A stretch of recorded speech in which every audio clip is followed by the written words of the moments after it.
ഒരു യുക്തിവാദിക്കും കഴിയില്ല എന്ന് പറയുമ്പോൾ അതിന് കൂടി കൃത്യമായ തെളിവ്, ആ തെളിവോടെ എന്റെ വാക്കുകൾ ഞാൻ അവസാനിപ്പിക്കുന്നു. ഈ രാജ്യത്തിലെ രാഷ്ട്രീയ സമരത്തിൽ പങ്കെടുത്തിട്ട് ഇവിടെ നിങ്ങളെ എല്ലാം കേട്ട് മരവിച്ച് ഉറച്ച് വന്നതാണ്. അതുകൊണ്ടാണല്ലോ നിങ്ങൾ പറയുന്നത് ഞാൻ കേൾക്കുന്നത്. എനിക്കൊരു കുഴപ്പമില്ല, എൻ്റെ ഫാമിലിയും ഇല്ല. ഫാമിലി 2 പേര്, ഒരാൾ ബിസിനസ്സിൽ, 2 പേരും 2 കച്ചവടത്തിലും ബിസിനസ്സിലും അഡ്വർടൈസ്മെൻറ്റിലുമാണ്.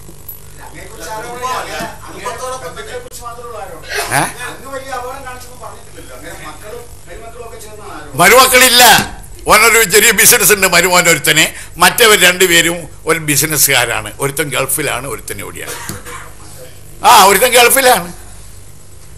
പിന്നീട് ഗൾഫിൽ പോയിട്ട് കക്കാൻ കഴിയോ? അതെ, അതിലെന്താ ആരോപണം? അഡ്വർടൈസ്മെന്റ് ഏജൻസി, നിങ്ങൾ എത്ര ആൾ ഏജൻസി ഉണ്ട്? ഇല്ല, ഗവൺമെന്റിന്റെ പരസ്യം ഗവൺമെന്റിന്റെ സമ്മതത്തോടെ മാത്രമേ ഉള്ളൂ. ഞാൻ കൊടുത്തിട്ടില്ല. പൊളിറ്റിക്കൽ സെക്രട്ടറി വരട്ടെ, അയാളോട് ചോദിക്കണം.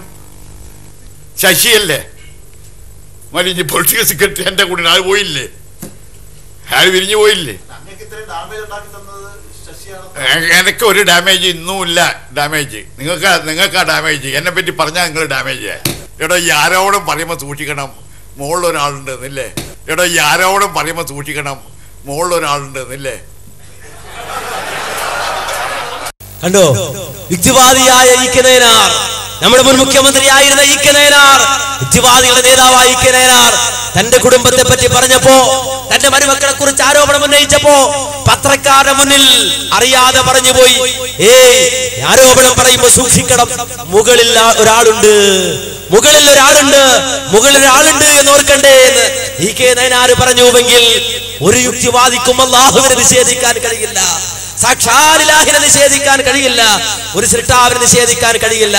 ഒരുപക്ഷേ മതത്തിന്റെ പേരിൽ കടന്നു വന്ന വ്യാജന്മാരെ ഒരുപക്ഷേ ഈ രൂപത്തിൽ പരിഹസിക്കാൻ കഴിഞ്ഞേക്കും.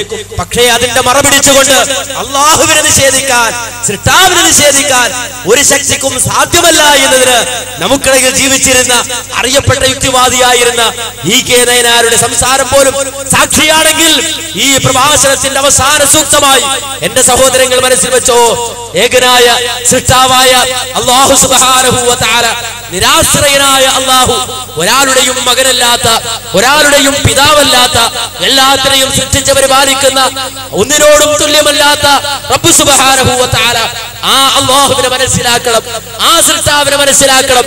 വ്യാജ ദൈവങ്ങളെ, കപട ആത്മീയതകളെ കൈയൊഴിയണം.